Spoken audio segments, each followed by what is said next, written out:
Здравствуйте, вы на канале Баланс стиля. В этом видео шьем базовую футболку. Такой способ изготовления как к женской, так и к мужской футболке применим. Приступим.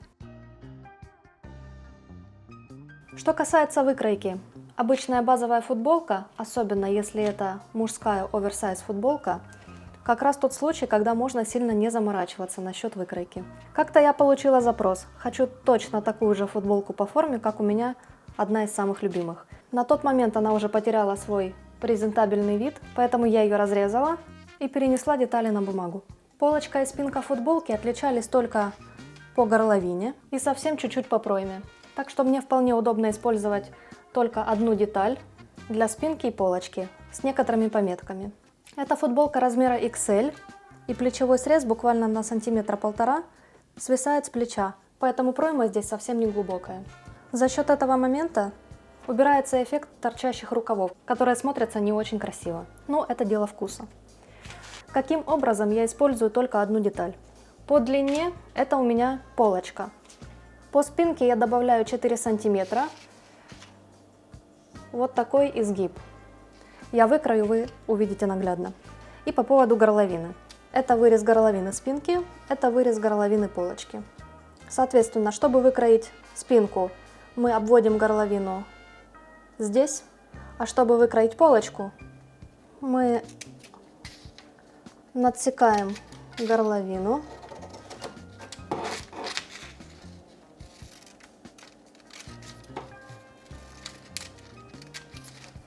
и загибаю.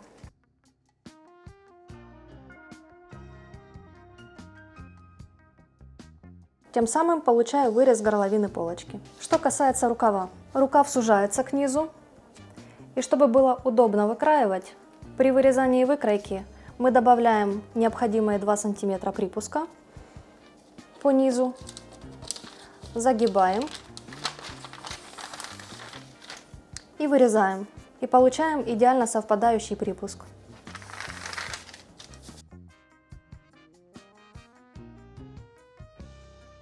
По расходу ткани. Эта деталь в ширину у меня 28 сантиметров. С припусками округляем до 30. То есть в цельном варианте полочка равна 60 сантиметров и деталь спинки равна 60 сантиметров. В длину. По полочке длина детали у меня 66. Но для расчета ткани мы ориентируемся по самой длинной детали. Это спинка.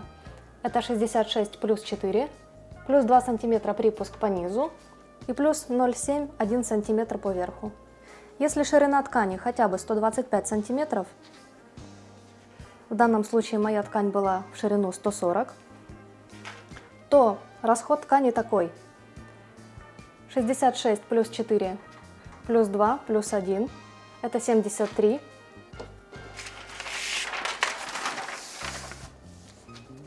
И плюс длина рукава без припуска 20 сантиметров, припуск по низу 2, по верху 0,7-1, то есть 23 сантиметра. 23 плюс те 73 сантиметра, 96. И плюс 4 сантиметра на всякий случай. При отрезании ткани никогда не исключайте человеческий фактор. Нет никакой гарантии, что вам отрежут ткань ровно. Что касается женских футболок небольшого размера. Например, моя выкройка футболки размер S. Ширина цельной детали полочки равна 45 сантиметров, как и ширина спинки. Самая широкая часть рукава составляет 30 сантиметров. То есть, если учитывать ширину полочки, спинки и рукав, сумма равна 120 сантиметров. Так что для женской футболки небольшого размера вполне хватит отреза ткани длиной равной длине футболки плюс сантиметров 7-10 на припуски и человеческий фактор. Для пошива вам понадобится ткань, киперная лента по желанию, нити в цвет. Если нет оверлока, также вам понадобится игла для эластичных тканей. И если нет распашивалки, понадобится двойная игла для эластичных тканей. Выкраиваем. Этим срезом прикладываем к сгибу ткани. Припуски по всему периметру оставляем 0,7 и по низу 2 сантиметра. По спинке я же добавлю еще дополнительно 4 сантиметра с изгибом. По рукаву Припуск у нас уже учтен. В остальных же местах оставляем 0,7 сантиметров. Так выглядит моя деталь полочки. Так выглядит моя спинка. Припуск 2 сантиметра и дополнительный припуск с изгибом. Здесь нужно убедиться, что вот эта кривая хорошо переходит на полочку. Мы прикладываем боковым срезом полочку и перепроверяем. Да, очень плавно. Соединяем детали лицом к лицу. И сначала соединим детали по плечевым швам на оверлоке. Если нет, можно обойтись и без него. Какими строчками заменить оверлок, можете посмотреть в этом видео. Ссылку оставлю в описании. Теперь заутюживаем припуски на сторону спинки. Теперь соединяем пройму с рукавом. При выкраивании делаем небольшую надсечку. Сначала соединяем по плечу и по краям. После того, как соединили по плечу и по бокам, соединяем по всему периметру. Идем на оверлок и соединяем пройму с рукавами. Оверложить буду со стороны рукава. Соединили и заутюжили припуски на сторону рукава. Теперь соединяем футболку по боковым швам, лицом к лицу. В пройме укладываем припуски в разутюжку.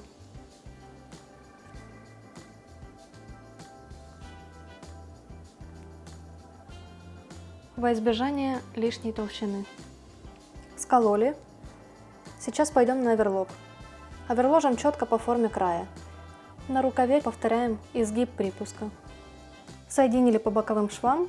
И вот основа нашей футболки уже готова. Так она выглядит с изнанки.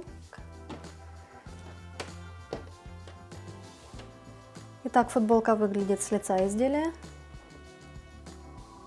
И наше место соединения бокового шва с рукавом. И на данный момент так выглядит низ изделия. Сейчас будем оформлять горловину. У меня это будет окантовка. И чтобы определить необходимую длину окантовки, нам нужно окружность горловины умножить на 0,75. Горловина полочки у меня равна 16. Длина ростка, то есть горловины спинки, равна 12. Прибавляем. Умножаем эту сумму на 2, так как деталь у меня в половинном варианте. Получила 56. Теперь 56 умножаю на 0,75. 42. Мне нужно вырезать деталь в длину, равную 42 плюс припуски. И в ширину я ее выкрою 5 сантиметров. В сложенном виде, с учетом припусков, она у меня будет почти 2 сантиметра в готовом виде. Выкроила деталь. Сделала надсечки по центру. И теперь мне нужно ее сначала заутюжить, а затем сформовать. Переходим на утюг. Загибаем деталь изнанкой внутрь и заутюживаем. Теперь формируем. Нам нужно, чтобы со стороны среза деталь была больше, а со стороны сгиба, наоборот, нужно сутюжить. Придерживаем деталь со стороны среза и будем формировать полукруг. Сутюживаем насколько возможно по максимуму, чтобы уйти от ровной формы и приблизить к форме горловины. Сейчас нужно соединить деталь в форму кольца, соединив лицом к лицу. Можно это сделать на оверлоке, либо же проложить строчку на машинке. На оверлоке быстрее обработать срез, одновременно соединив деталь. И при сгибании детали вдвое припуски уложить в разутюжку. Но тогда при сгибе с одной стороны будет бугорок. Мне такой вариант не нравится, поэтому я проложу строчку на машинке. Затем припуски нужно будет разутюжить.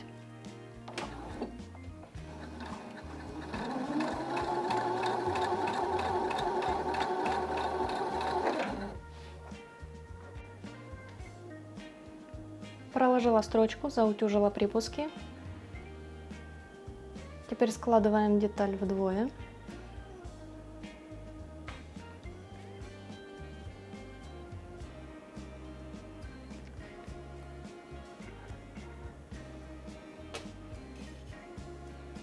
Ориентируемся по надсечкам.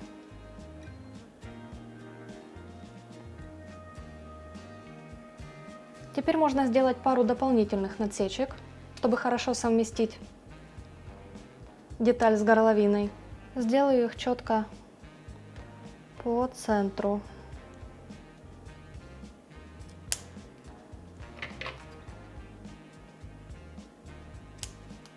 Можно было бы высчитывать, какую часть стоит уложить в горловину полочки, а какую в горловину спинки, но так быстрее.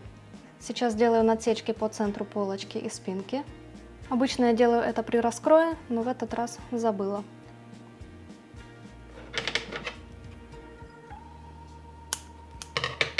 Теперь соединяем центральные надсечки полочки и спинки.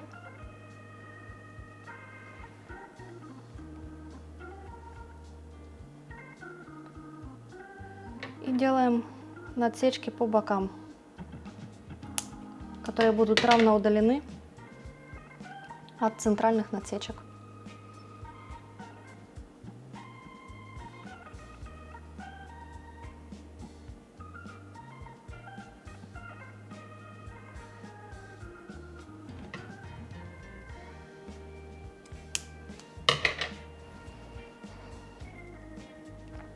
Надсечки делайте в глубину очень маленькие, пару-тройку миллиметров достаточно.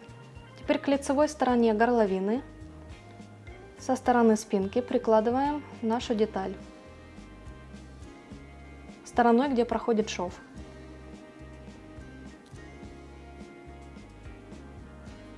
Теперь по центру полочки.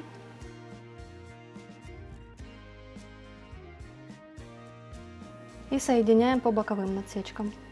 И скалываем по окружности. Закололи. Идем на оверлок. Соединили. Заутюжили припуски в сторону изделия. Теперь будем пришивать киперную ленту.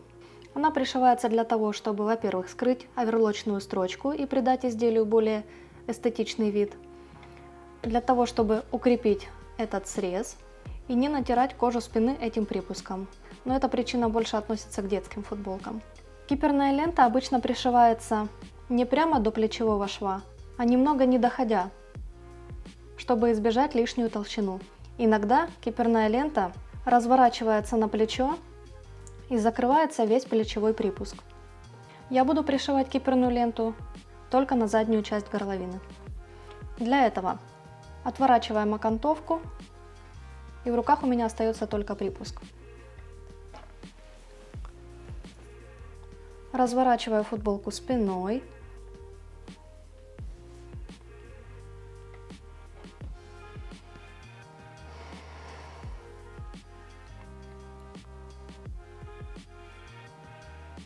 Загибаю край киперной ленты миллиметров на 5 и прикладываю ее со стороны окантовки, немного не доходя до закрепленного припуска.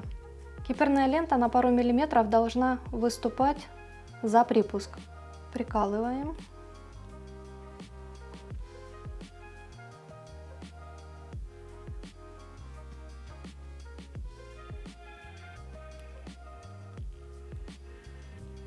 Почти дошли до припуска. Обрезаем киперную ленту. Заворачиваем. Закалываем. Теперь прокладываем строчку как раз на эти выступающие пару миллиметров. По сути, нам нужно попасть в нашу оверлочную строчку. Идем на машинку. Проложила строчку. Если не уверены, получится ли четко попасть в стык, проложите предварительно наметочную строчку. Можете это сделать на машинке. Просто поставьте большую ширину стежка и сделайте нулевое натяжение нити. Проложите строчку, перепроверьте. Если все четко совпадает, прокладывайте обычную строчку. Если нет, слегка подкорректируйте и прокладывайте строчку. Теперь подворачиваем края, чтобы их было не видно.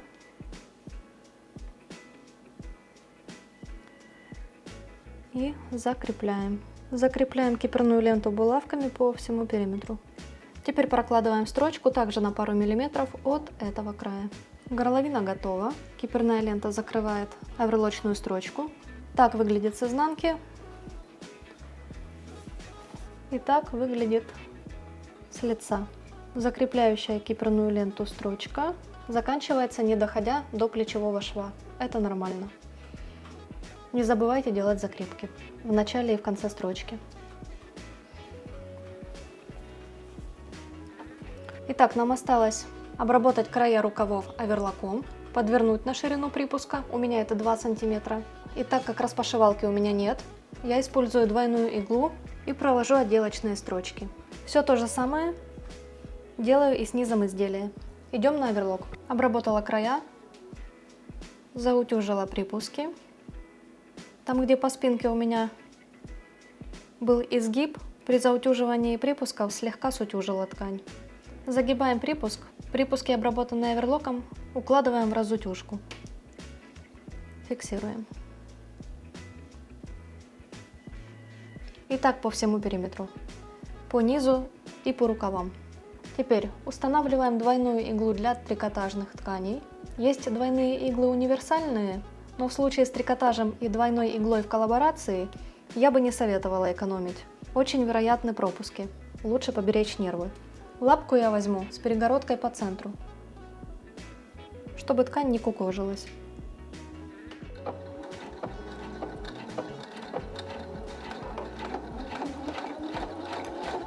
Так выглядит строчка, проложенная двойной иглой. При желании можно еще проложить закрепляющую припуск строчку, тогда по лицу будет проходить отделочная строчка.